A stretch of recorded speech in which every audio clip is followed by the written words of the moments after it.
Alright lads, we're back again. UFC Paris this week, this Saturday, local time for me as it's in Europe, so it's pretty solid. I will be in work for some of it, but that's fine. Last week we didn't do too well or 2 weeks ago basically, we didn't do too well in Shanghai, I won't lie to you. What I expected did not come true, but look, we have off weeks, so I'm not going to be absolute Superman here. But let me not waste too much time, let me get down to the lock of the week. Shut up, Banner!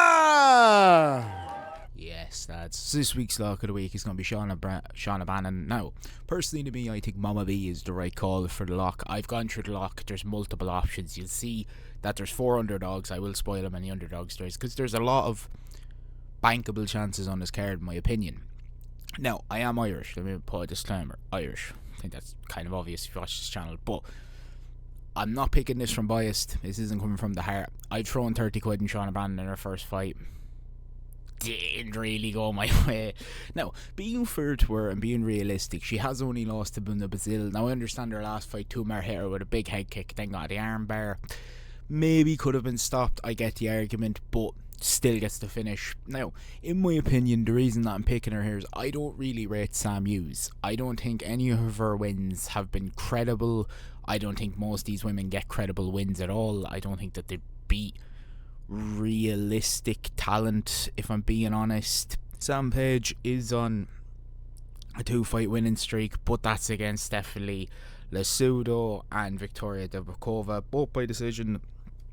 And in both fights, she loses the first round, but has the gas tank to be able to take out these women that, for the most part, get wins in the first round. It's kind of seldom that they go to a full decision. A lot of them, like, of course, as fucking Tingosh, Victoria Debakova got to the UFC, she got decisions. But what I mean is outside of the sport, she was getting a lot of first round and second round finishes. Gas tank is something that I always question. Stephanie Lotw has also, lost a split decision. That I don't really know if I agree with the split decision option, but if I'm going to be honest here, I can see Mama B being able to use her front kick, being able to keep on her feet, having the gas tank for 15 minutes. I have a feeling the Paris crowd could favour a European if it's a close fight. I do also think that Mama B has a pretty decent leg kick game. I think that she can deputise it if she stays on her front foot and bounces back Sam. I do believe that there's a lot of front kicks that can keep her at range. I do think it's going to be a point battle. I do believe that Mama B outpoints her. She has the better striking. She doesn't have the better grappling, of course, but I think she can stay on her feet and scramble well. I think it's one of these things where leg kicks will be probably a big weapon for Mama B, and I can see it being a big weapon, and that's why I'm going to pick her. Anyway, let's get down to the favourites. Okay, this week's favourite is a bit different because we will start with Sam Patterson, the man from Watford. I've already locked him this year at 5-2. I don't see Sam Patterson not winning the fight that he's in, to be genuinely honest. I think Trey Waters is coming off way too much of a break.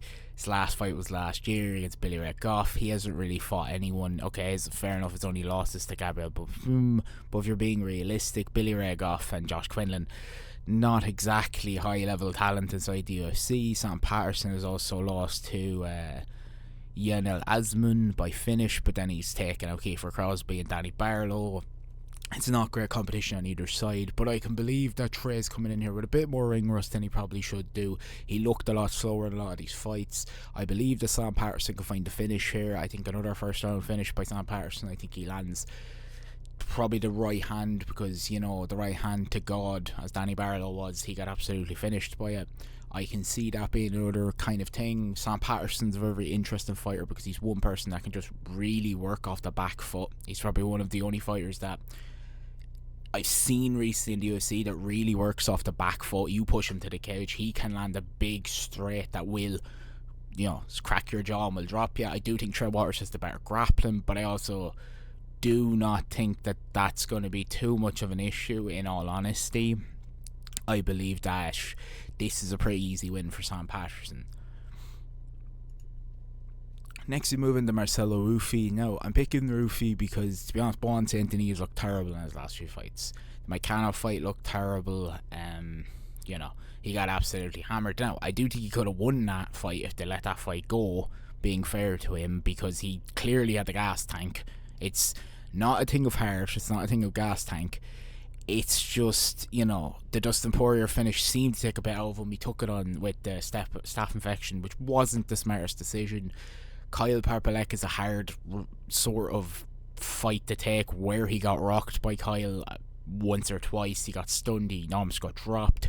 Of course, the arm triangles Kyle, but he was nowhere near the UFC level. He was just drafted in that Canadian card. If we're being realistic, if he was allowed to continue against Money Moicano, if he didn't get absolutely 10-7 in the first round, you could have seen a different real story there.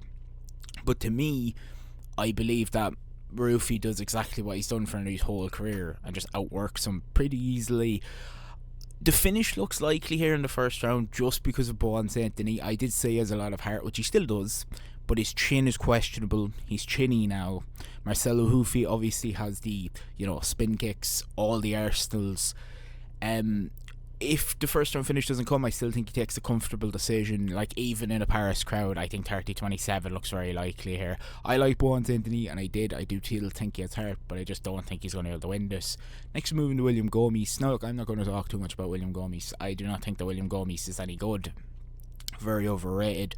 Lost to John Zabrito the last time in Paris, but gets the robbery decision. And being honest here, I think that the UFC have realised that because they've given him Robert Rolachek, who's coming in from KSW, which isn't a bad promotion, but he's only ever fought in KSW. Being Polish, he probably got favourable matchups. He doesn't look brilliant. He has the better grappling, but that's probably it. Gomis is definitely the better striker. If this goes to the decision again, Gomis is going to get a robbery decision. It doesn't really matter. And then I have nothing else to really say. Then we're moving to Marcin Trubila. No, personally to me, Marcin Trubila is fighting Anton De La Gera, who's coming off of PFL. Now, personally to me, I don't really rate PFL fighters. I'll be 100% honest. Him beating Renan Ferreira by knockout, he was finished by 40 set or like 30 or about a minute by Francis Ngannou. He beat Dennis Guloff by decision, but Dennis Guloff was popped. The thing that I don't really like about the PFL is the amount of people that pop in the heavyweight division, and they all just seem to be on enhancers. If I'm being honest, Marcin Trubila is usually a solid pair of hands for the heavyweight division. He does know how to grind 15 minutes. He's a great grappler. His striking is okay, not terrible. Strong leg kicks. What to go with Mick Parkin in London, I think, could be another weapon and a big tool here.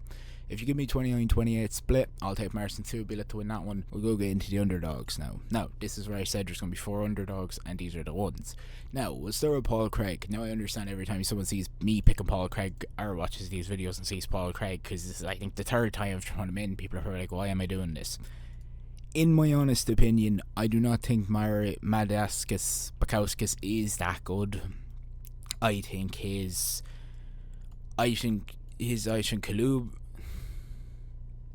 I think the Kuti Laba fight showed that he's still very not overrated, but still very hyped for someone who just doesn't really have the massive amount of skills, kind of not really needed for the heavyweight, the light heavyweight division. I honestly think you could probably rank inside that division with about 2 wins at this point, but it was a strange split decision. I do think that he won the fight, but then he also looked kind of poor in the third, and he could have given away the second. I do think that he won it, but I can see the argument.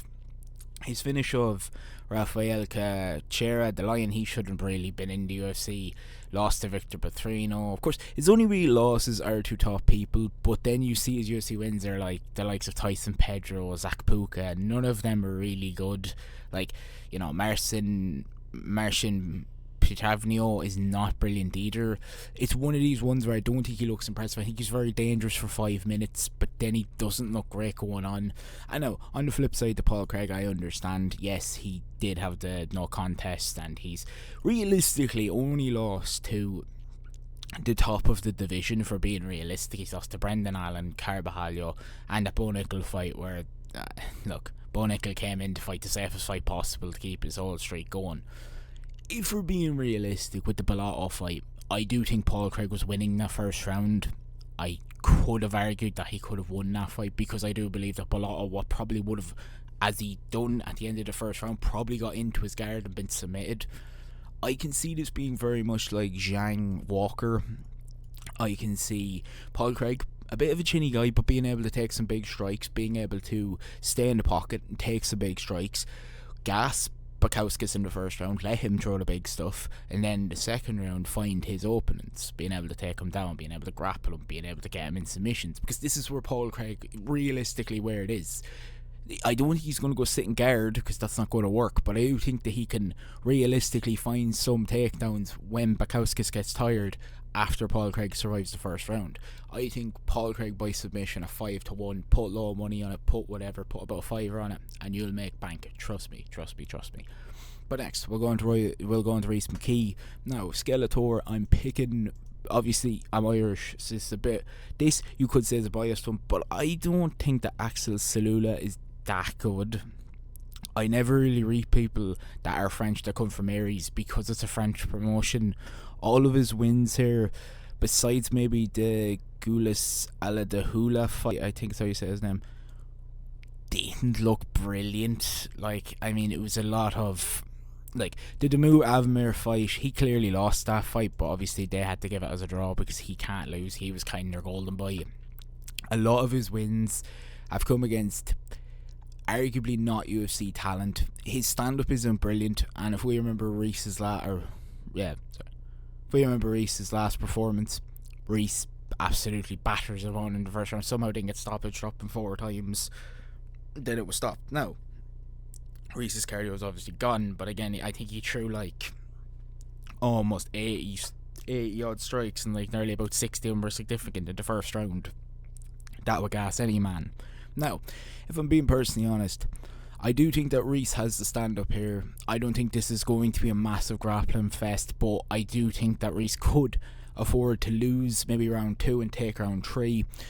Now, it being a Paris crowd, I am taking a big risk here. I'm not going to guarantee any of these. We know the way Paris is. They like robberies. They like to give it to their own fighters. Yes, okay. But if I'm going to be honest, I think Rhys could find a finish inside this fight. I think he has the way higher punching power.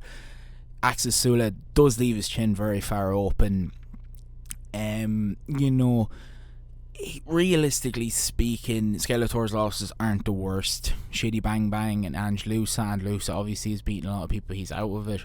And then the Shitty Bang Bang fight, he just unfortunately basically lost the first 2 rounds. That's just an easy way to say it. If there was a bit more time in the third, I think he would have finished that fight, and Lusa was the same. But I do think Rhys takes this. I think he finishes him. And yeah, we'll move on to Harry Hardwick. Now, Harry Hardwick has stepped in, I think, on 5 days' notice. Personally, to me, the reason I'm picking Harry is because I don't think Kula Fernandez here has actually faced any UFC quality opponents yet. His only actual UFC quality opponent was Mark Dessesse in, of all things, 2023.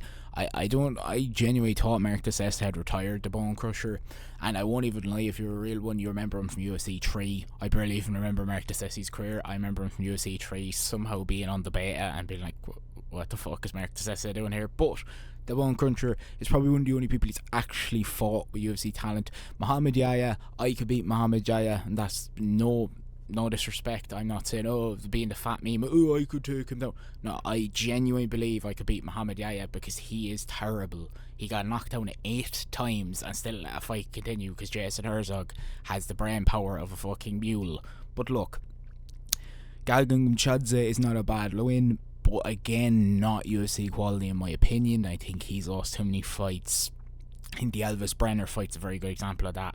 You're cruising, just stay safe, and you get caught with a massive one and get finished. Just completely stupid, just decides not to grapple and stay striking with someone who can clearly finish you in the third when he doesn't have a gas tank. He's probably one of the only Georgians with no gas tank, which doesn't make any sense. Now, with Harry Hardwick stepping in on 5 days' notice, he was obviously in a camp. I know him and his brother, they've put it on social media, they were in a camp. I do believe that Harry is better than George. I think Harry has beaten the higher level of competition. I think Carla Lopez, Javier Garcia, even Orlando Willis, like Willis Pence, are not bad wins. I think they're actually quite good. Cage Warriors don't always get the best competition, but I do think that Harry is one that has clear intentions. A 7-5. I can't pass this up because I do not think Kiki Fernandez is that good. I'm moving to the last one here, which is Benson Robario, and the Benson Robario 7-2. I'm not saying big money, but there is a genuine chance he could beat Omar Sy, because Omar Sy obviously lost to Alonzo Manafield in a terrible performance. Like, look, I could give Omar Sy the benefit of the doubt. if he had put up anywhere near a decent performance. But that performance was cat Elijah. That was piss. I don't even know what happened to him. He didn't throw anything. The leg kick was there for the taking. He never capitalised. His lack of throwing realistically cost him the fight, because he went for a point fight with Alonzo Manafield, not using grappling, not using anything else.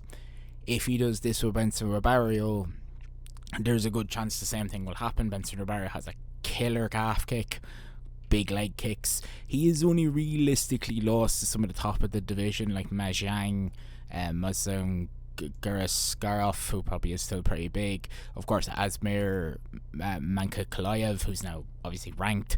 It's not one of these things where I look at Omar Sykes and think, yeah, there's the top 15. Paris is very likely for the robbery. I won't argue with that. But it's just one of these things where, if you look at it realistically, do I see him as a top 15? No. Do I see exactly what happened in the Dermir and the Guz fight with the Kimura in the second round? Do I see that happen again? Possibly. I mean, Omar Sykes, if he knocks him down, he could jump into something stupid, and he really isn't that good at holding position or grappling. His striking is good, but if he point fights, the leg kicks could be there. You could see a Johnny Walker Zhang sort of situation.